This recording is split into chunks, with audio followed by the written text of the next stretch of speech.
sinasadya. Sana mapaniwala kitang hindi ka niloko ni Maris. Ate, dumating si Doña Valeria.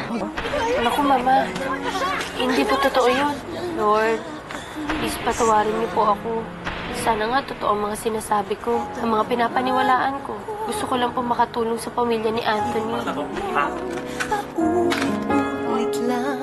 Gawin mo na! Go on! Go on! Hindi makilang dito! Huwag kayo makilang dito! Iyakapang nito eh! Ano? Sige! Sir! Pasensya na, sir! Kung ano man naging problema, ako na ang mismo na dispensa. Sir, pasensya na po.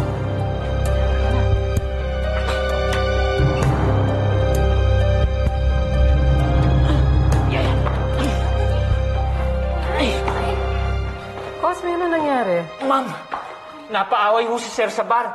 Nagkatutukan pa ho ng baril. Mari, sige.